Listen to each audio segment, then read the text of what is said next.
11월이 되면 많은 분들이 챙겨야 하는 생활 지원들이 조용히 지나가곤 합니다. 저 역시 현장에서 상담을 하다 보면 받을 수 있는 혜택을 모르고 지나치시는 어르신들을 참 많이 만나게 됩니다. 어떤 분은 불과 며칠 차이로, 또 어떤 분은 몇 년 동안 받을 수 있었던 혜택을 그냥 흘려보내고 계셨습니다. 오늘은 그런 일이 없도록 11월에 반드시 확인해야 하는 지원금과 실물 혜택을 차분히 안내해 드리려 합니다.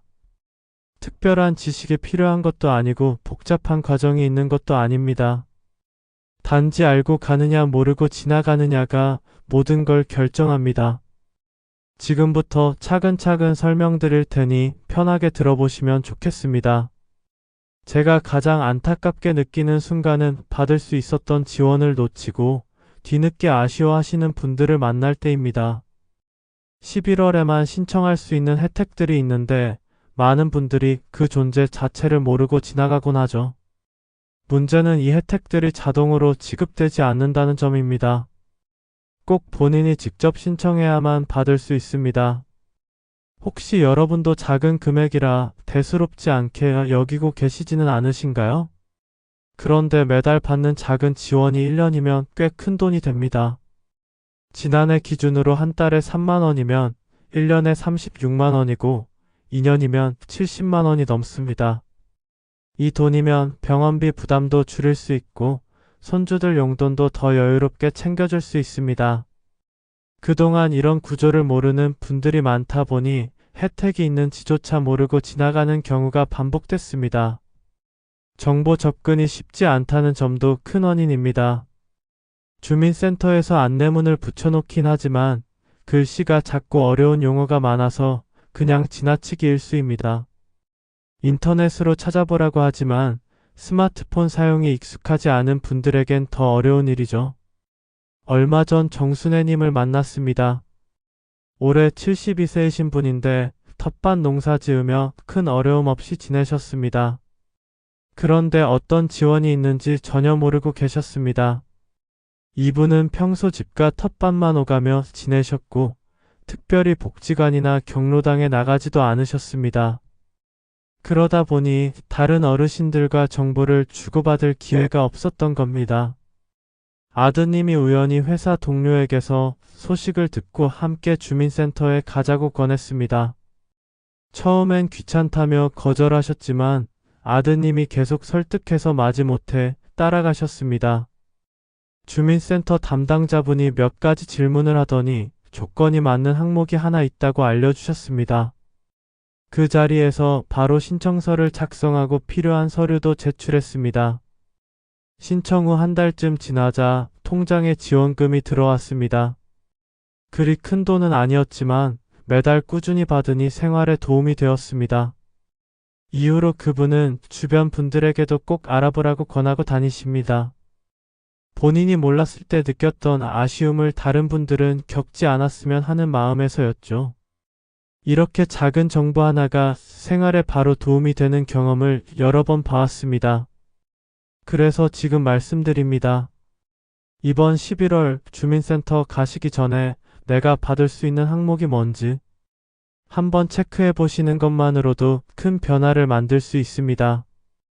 실천 팁을 드리자면 우선 방문 날짜를 캘린더에 미리 적어두시고 두 번째로 본인뿐 아니라 배우자나 부모님까지 함께 자격을 살펴보시면 좋습니다. 가족 중 누군가는 조건이 맞을 수 있기 때문입니다.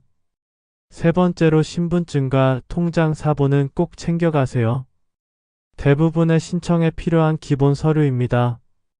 많은 어르신들이 공통적으로 하시는 말씀이 있습니다.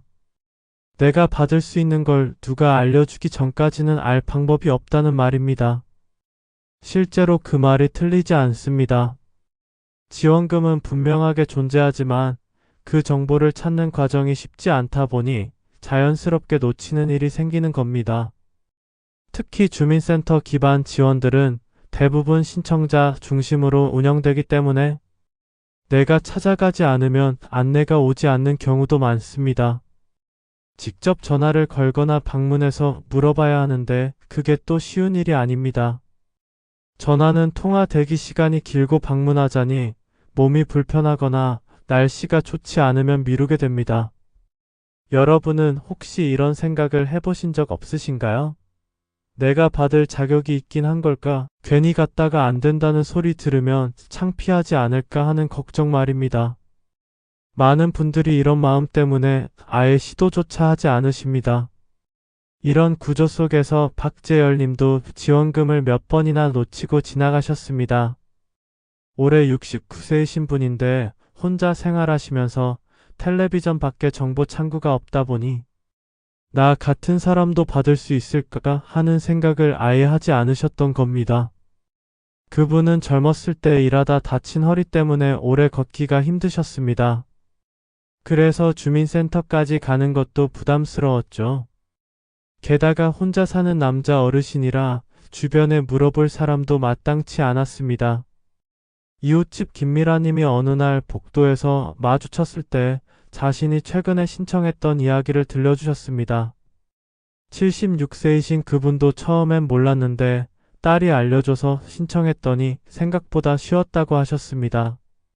그 말을 듣고 박재열 님도 용기를 내셨습니다. 김미라 님이 함께 가보자고 하셨고 두 분은 같은 날 주민센터를 방문하셨습니다. 담당 직원분이 친절하게 안내해 주셔서 생각보다 어렵지 않았습니다. 두 분 모두 서로 다른 혜택을 신청하게 되었고 각자 조건에 맞는 지원을 받기 시작하셨습니다. 박재열님은 이후 생활 부담이 많이 줄었다고 하십니다. 매달 받는 금액이 크진 않지만 병원비나 약값에 보태니 마음이 한결 가벼워졌다고 하셨습니다. 김미라 님도 혼자만 알았으면 미안할 뻔했다며 주변 분들에게 적극적으로 알려주고 계십니다. 이처럼 정보만 알면 얼마든지 도움을 받을 수 있습니다. 그렇기 때문에 제가 가장 먼저 권해드리는 방법은 주변 분들과 정보 공유를 꼭 하시라는 겁니다. 혹시 놓친 게 없는지 함께 확인하는 것만으로도 큰 차이가 납니다. 또 하나 팁을 드리자면 주민센터 방문 시 담당자에게 제가 받을 수 있는 항목이 모두 뭐가 있나요? 이렇게 전체 확인을 요청해 보세요. 놓치는 일이 훨씬 줄어듭니다. 담당자분들은 시스템에서 조건을 바로 확인할 수 있기 때문에 정확한 안내를 해주십니다. 부끄러워하지 마시고 당당하게 물어보세요. 받을 자격이 있는 건 당연히 받아야 하는 겁니다. 많은 분들이 이렇게 말씀하십니다. 지원금이 있으면 알아서 챙겨주겠지. 하지만 현실은 전혀 그렇지 않습니다. 대부분의 지원금은 본인이 신청해야만 시작되고 정해진 기간을 놓치면 다음 해로 미뤄지거나 아예 누락되기도 합니다. 이 오해 때문에 혜택을 받지 못한 어르신을 현장에서 수도 없이 보았습니다. 특히 국가에서 주는 돈이니까 조건만 맞으면 자동으로 입금될 거라고 생각하시는 분들이 많습니다. 예전에는 일부 지원이 자동으로 지급되기도 했지만 요즘은 개인정보 보호 때문에 본인이 직접 동의하고 신청해야 하는 경우가 대부분입니다. 혹시 여러분도 기다리고만 계시진 않으신가요? 누군가 연락이 올 거라고, 안내문이 집으로 배달될 거라고 생각하고 계시지는 않으신지요? 안타깝게도 대부분의 지원금은 그렇게 오지 않습니다. 이정혜님도 자동으로 지급되는 줄 알고 가만히 기다리셨습니다. 74세이신 그분은 평소 정부 정책을 믿고 따르는 성격이셨습니다. 뉴스에서 어르신들을 위한 지원금이 나온다는 소식을 들으셨고 당연히 받을 자격이 있다고 생각하셨습니다. 그래서 몇 달을 기다렸는데 아무 소식이 없었습니다. 통장을 확인해도 입금된 게 없었고 집으로 우편물도 오지 않았습니다. 처음엔 아직 시간이 안 된 거라고 생각하셨습니다. 그런데 한두 달이 지나도 여전히 소식이 없자 이상하다는 생각이 드셨습니다. 마침 손녀가 명절에 놀러 왔을 때 이야기를 꺼내셨습니다. 손녀가 인터넷으로 찾아보니 신청을 해야 받을 수 있다는 걸 알게 되었습니다. 할머니께서 신청을 안 하셨구나 싶어서 바로 다음날 함께 주민센터를 방문했습니다. 두 사람이 함께 서류를 준비하고 신청서를 작성했습니다. 담당자분이 조금만 더 일찍 오셨으면 이미 몇 개월치를 받으셨을 텐데 아쉽다고 하셨습니다. 그래도 그때부터라도 신청해서 다행이었습니다. 그 뒤로는 꾸준히 도움을 받고 계시죠. 이정혜님은 이 일을 계기로 이제는 뭐든 먼저 물어보고 확인하는 습관을 갖게 되셨습니다. 이처럼 자동일 것이다라는 생각이 가장 큰 문제입니다. 사실 필요한 서류도 아주 간단합니다. 신분증, 통장 사본, 필요한 경우 간단한 확인 서류 정도면 충분한 일이 많습니다. 복잡한 증명서를 떼러 다닐 필요도 없고 여러 번 방문할 일도 거의 없습니다. 한 번만 가서 제대로 신청하면 그 다음부터는 자동으로 입금됩니다. 그래서 한 가지 실천 팁을 드리자면 우선 신청 마감일을 캘린더에 표시해 두세요. 벽에 걸어놓은 달력에 빨간 펜으로 크게 적어두시면 잊어버리지 않습니다. 그리고 방문 전에는 필요한 서류를 미리 확인해 가시면 당일 바로 접수할 수 있어 훨씬 편합니다. 주민센터 전화번호를 미리 저장해 두시고 방문 전날 한번 전화해서 필요한 서류를 물어보세요. 그러면 헛걸음하는 일이 없습니다. 이제 궁금해하시는 11월 지원금 종료에 대해 이야기 드릴 시간입니다. 실제로 11월에만 확인할 수 있는 지원이 3가지나 있고 자격 기준도 명확해 누구나 쉽게 확인할 수 있습니다. 조건만 맞으면 바로 신청으로 이어지고 생활에 직접적인 도움이 되는 혜택도 적지 않습니다. 구체적으로 말씀드리면 첫 번째는 동절기 난방비 지원입니다. 겨울이 다가오면서 난방비 부담이 커지는데 일정 소득 이하 가구는 신청할 수 있습니다. 두 번째는 건강보험료 경감 혜택입니다. 매달 나가는 건강보험료가 부담스러운 분들에게 도움이 됩니다. 세 번째는 생필품 지원 사업인데 쌀이나 생활용품을 직접 받을 수 있습니다. 여러분도 이 중 하나쯤은 해당되실 가능성이 높습니다. 혼자 사시거나 부부만 계신 가구, 소득이 일정 수준 이하인 가구라면 충분히 받으실 수 있습니다. 재산이나 소득 기준도 생각보다 널널한 편입니다. 최경아님도 복지관 강좌에서 지원 이야기만 듣고 무심코 넘기려다 생각을 바꾸셨습니다. 78세이신 그분은 평소 남에게 신세 지는 걸 싫어하셔서 지원금 같은 건 관심도 없으셨습니다.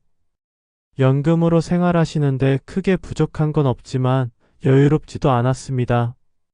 복지관에서 강사님이 11월 지원금에 대해 설명하는데 옆자리 분들이 다들 관심 있게 듣고 계셨습니다. 최경아님은 그냥 듣기만 하고 넘어가려 했는데 아드님이 저녁에 전화해서 혹시 모르니 자격을 한번 따져보자고 권했습니다. 처음엔 귀찮다고 거절하셨지만 아드님이 주말에 함께 확인해보자고 해서 같이 주민센터를 방문했습니다. 담당자분이 몇 가지 질문을 하고 서류를 확인하더니 2가지 항목에 해당된다고 알려주셨습니다. 난방비 지원과 건강보험료 경감이었습니다. 최경아님은 깜짝 놀라셨습니다. 본인은 받을 자격이 없을 거라고 생각했는데 조건이 딱 맞았던 겁니다. 바로 다음날 혼자 다시 방문해서 신청서를 제출하셨습니다. 필요한 서류도 간단했고 담당자분이 친절하게 도와주셔서 금방 끝났습니다. 지금은 매달 난방비 걱정이 덜하고 건강보험료도 줄어서 큰 도움이 되고 있습니다. 최경아님은 이후 복지관에서 만나는 분들에게도 꼭 알아보라고 권하고 다니십니다. 이런 사례는 정말 흔합니다. 본인은 안 될 거라고 생각했는데 막상 확인해보니 조건이 맞는 경우가 많습니다. 그래서 저는 11월엔 꼭 이렇게 하시길 권합니다. 첫째, 주민센터에서 지원 항목 목록을 요청해 전체를 확인하세요. 담당자에게 11월에 신청 가능한 지원금 목록을 달라고 하시면 인쇄해서 주십니다. 둘째, 본인뿐 아니라 배우자, 자녀 등 가구 구성원 전체 자격을 함께 점검해 보세요. 가족 단위로 신청하는 경우도 많기 때문입니다.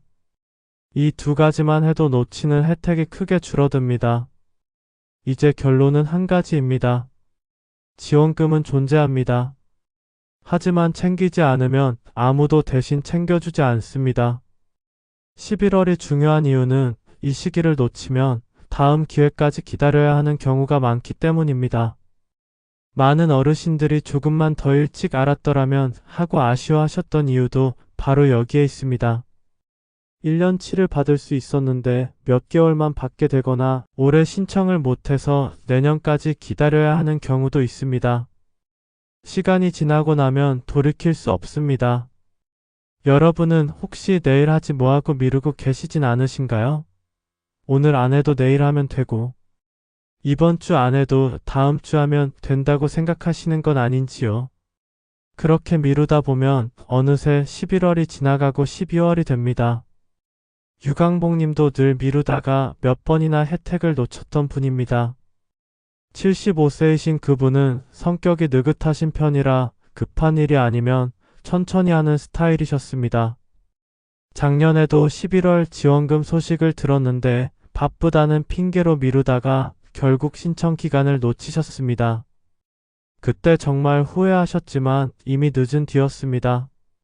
재작년에도 비슷한 일이 있었습니다. 그때는 감기 몸살로 누워있다가 정신 차려보니 마감일이 지나 있었습니다. 이렇게 몇 년을 놓치고 나니 받을 수 있었던 금액을 계산해보니 꽤 컸습니다. 몇십만 원이 그냥 날아간 셈이었죠. 유강복님은 올해는 절대 놓치지 말아야겠다고 마음먹으셨습니다. 11월 첫째 주 월요일 아침 일찍 주민센터 문 여는 시간에 맞춰 방문하셨습니다. 담당자분이 오늘따라 일찍 오셨네요 하며 반갑게 맞아주셨습니다. 필요한 서류를 모두 준비해 가셨기 때문에 접수도 금방 끝났습니다. 해당되는 지원을 모두 신청하고 나니 마음이 후련했습니다. 이후로는 매달 어떤 지원이 있는지 스스로 확인하며 생활을 더 안정적으로 관리하고 계십니다. 캘린더에 미리 표시해두고 알람도 맞춰 놓으셔서 이제는 놓치는 일이 없습니다. 정보는 결국 행동할 때 의미가 생깁니다. 아무리 좋은 정보를 알아도 실천하지 않으면 소용이 없습니다. 그래서 한 가지만 꼭 실천하시길 권합니다. 이번 달 안에 주민센터를 한번 방문하시고 받을 수 있는 항목은 그 자리에서 바로 접수하세요. 그 작은 행동 하나가 다음 몇 달의 생활을 훨씬 가볍게 만들어줄 수 있습니다. 미루지 마시고 오늘 당장 달력에 방문 날짜를 적어두세요. 가족에게도 알려서 함께 가시거나 챙겨달라고 부탁하세요. 혼자 가기 어려우시면 이웃이나 친구분과 함께 가셔도 좋습니다. 오늘 설명드린 내용은 여러분의 생활을 조금이라도 덜 무겁게 만드는 데 꼭 필요한 정보입니다. 11월은 짧고 지원은 직접 챙겨야만 받을 수 있습니다. 이번만큼은 놓치지 않으시길 진심으로 바랍니다. 받을 수 있는 걸 받는 건 부끄러운 일이 아닙니다. 오히려 당연한 권리입니다. 주저하지 마시고 당당하게 신청하세요. 궁금한 점 있으시면 다음 영상에서도 더 자세히 알려드릴게요. 여러분의 생활이 조금 더 편해지길 응원합니다.